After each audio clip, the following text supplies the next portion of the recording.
வளர்பிறை குழுமத்தில் பயணிக்கும் அத்தனை உறவுகளுக்கும் இனிய வணக்கம். வ.உ.சி தியாகங்களும் விடுதலைக்காக அவர் நடத்திய போராட்டங்களும் எண்ணில் அடங்கா. கடல் இருக்கும் வரை அவரது புகழ் இருக்கும். ஆம், 1872 செப்டம்பர் 5ஆம் தேதி அன்று ஓட்டப்பிடாரம் தூத்துக்குடி அப்போது திருநெல்வேலி மாவட்டமாக இருந்த ஓட்டப்பிடாரத்தில் உலகநாத பிள்ளை பரமாயி அம்மாள் என்பவர்களுக்கு மகனாக அவர் பிறந்தார்.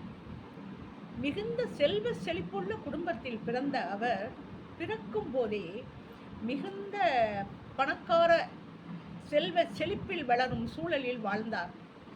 ஆனாலும் நாட்டுப்பற்று அவருடைய இரத்தத்திலேயே ஊறி இருந்தது. வளரும் பருவத்தில் திண்ணை பள்ளிக்கூடத்தில் 5வது வகுப்பு வரை படித்தார். அதன்பின் தூத்துக்குடி, திருநெல்வேலி அங்கெல்லாம் கல்விகளை கற்று முடிந்து வழக்கறிஞராக வேண்டும் என்ற அவருடைய ஆசையில் திருச்சியில் வழக்கறிஞருக்கு உண்டான கல்வி கற்க சென்று வழக்குரைஞராகவும் அவர் தேர்ச்சி பெற்றார். அப்போது ஆங்கிலேயருக்கு கட்டுப்பட்டு அவருடைய விதிகளுக்கு பயந்து அடிமைத்தனமாக வாழ்ந்த ஏழை மக்களுக்கு இலவசமாக வாதாட அவர் முன்வந்து வாதாடி அதில் வெற்றியும் பெற்றார். ஆங்கிலேயரின் ஆதிக்கம் அதிகமாகி நம்மை வணிகம் செய்ய வந்த ஆங்கிலேயர்கள் நம்மை அடிமையாக்கும் நிலை கண்டு கொந்தளித்து கொதித்தார். குற்றவியல் உரிமையியல் அதில் வழக்கறிஞர் பட்டம் பெற்ற அவர் அந்த பட்டத்தின் அறிவின் மூலமாகவும் தன்னுடைய சுய சிந்தனை மூலமாகவும் நாட்டு மக்களுக்கு விடுதலை உணர்ச்சியையும் அடிமைத்தனத்தையும் உடைத்து எரிய வேண்டும் என்ற உத்வேகத்தோடு அவர் போராடினார்.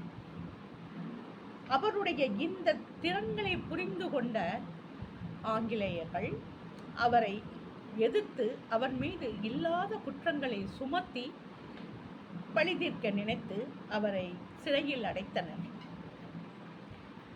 ஆனாலும் அவர் அதற்கெல்லாம் அஞ்சவில்லை. இந்த வணிகத்தை நம் கையில் எடுத்தால்தான் நாம் நம் மக்களிடை காக்க முடியும் என்ற எண்ணத்தில் அவர் ஆங்கிலேயர்கள் பிடித்த ஹர்ஷன் பிரபு தன்னுடைய ஆதிக்கத்தின் காரணமாக கிழக்கு தேசம் வங்க பிரிவினையை உண்டாக்கி கிழக்கு வங்கம், மேற்கு வங்கம் என உருவாக்கி முஸ்லிம்களுக்கும் இந்துக்களுக்கும் பிரச்சனையை உருவாக்கும் போது அதனையும் எதிர்த்து போரிட்டார் நம் வ.உ.சி.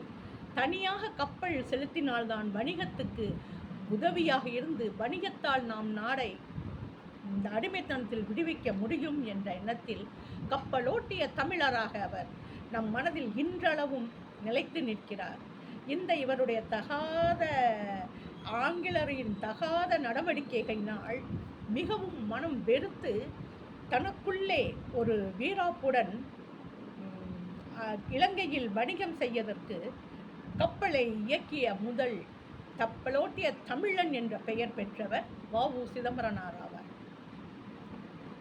இவருடைய இந்த உத்வேகத்தை கண்ட ஆங்கிலேயர்கள் அவரை தேவையில்லாத காரணங்களை எல்லாம் சுமத்தி சிறையில் அடைத்தனர், செக்கிழுக்க வைத்தனர்.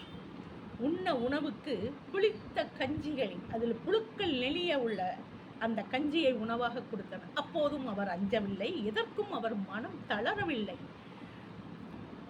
1896 வழக்கறிஞரான அவர் சிறை தண்டனை அனுபவித்த பின் விடுதலையாகி வெளியே வந்து அவரை வரவேற்பதற்கு ஒருவர் கூட இல்லை என்பதுதான் மிக துயரமான நிகழ்வு.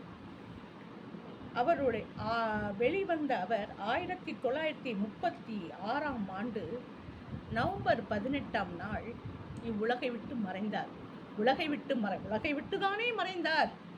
தமிழ மக்களின் உள்ளங்களை விட்டு அவர் மறையவில்லை. இந்திய மக்களின் எண்ணங்களில் அவர் என்றும் நிறைந்திருப்பார். இந்த ஒரு அருமையான வாய்ப்பை வ.உ. சிதம்பரனார் அவர்களின் பெருமைகளை எடுத்துரைக்க எனக்கு அளித்த நம் குடும்பத்துக்கு மீண்டும் நான் நன்றியை தெரிவித்துக் கொண்டு விடைபெறுகிறேன். நான் கோமதி சிதம்பரநாதர், உறையூர், திருச்சி. வணக்கம்.